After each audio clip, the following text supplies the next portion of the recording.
வணக்கம். வைத்தியர் சிவராஜ். பசி இல்லாமல் வயிறு வலிக்காது, வயிற்று வலி இல்லாமல் மலம் போகாது, பிரசவ காலங்களில் வலி இல்லாமல் குழந்தை பிறக்காது. ஆக இயற்கையில் இந்த வலி உபாதை இல்லை என்று சொன்னால் நமக்கு மலம் எப்போ போச்சு, எப்படி ஆச்சுன்ற சந்தேகமும், பிரசவம் எப்படி ஏற்பட்டிருந்த விவரம் தெரியாமல் போயிடும். இயற்கை நமக்கு கொடுத்திருக்கக்கூடிய மிகப்பெரிய வரப்பிரசாதம் இந்த வலி.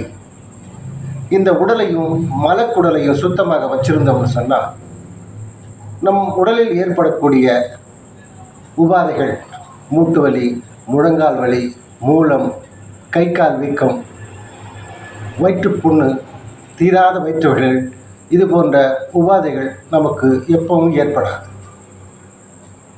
அந்த உபாதைகளை நீர்க்கக்கூடிய மிகப்பெரிய மருத்துவம் எளிய முறையில் நம்ம முன்னோர்கள் கையாண்டிருக்கிறார்கள்னு சொன்னால் அந்த மருந்தினுடைய பெயர் கடுக்காய்த்தோல் 300 கிராம். அந்த கடுக்காய்த்தோல் மூழ்கும்படியான கோவை இலை சாறு ஒரு 500 ml, அதோடு கூட கருப்பு உப்பு 100 கிராம்.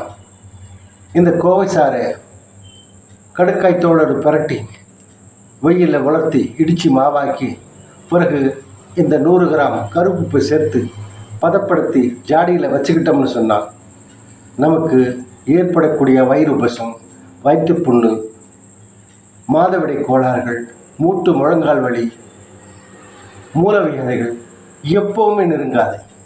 இதை காலம் முழுக்க நம்ம எடுத்துக்கொண்டாலும் எந்தவித பக்க விளைவுகளும் ஏற்படாது. அப்படி கோவை இலை சாறு கிடைக்கல என்ற பட்சத்தில் கடைகளில் கிடைக்கக்கூடிய கோவக்காயை 1 கிலோ வாங்கிட்டு வந்து அதில் 3 1 1 கிலோ கோவக்காயை கொண்டு வந்தோம்னா 3 லிட்டர் தண்ணியை ஊற்றி ஒரு 3/4 லிட்டர் மாதிரி சுண்டை வச்சு அந்த தெளிவு நீரை எடுத்து கடுக்காய் தோலோடு புரட்டி உலர்த்தி காய வச்சு அதை இடித்து மாவாக்கி 100 கிராம் கருப்பு உப்பையும் சேர்த்து பதப்படுத்தி ஜாடியில் வச்சுக்கிட்டோம்னு சொன்னால் காலம் முழுக்க சாப்பிடலாம். எந்த வித ஒரு பக்க விளைவு ஏற்படாது.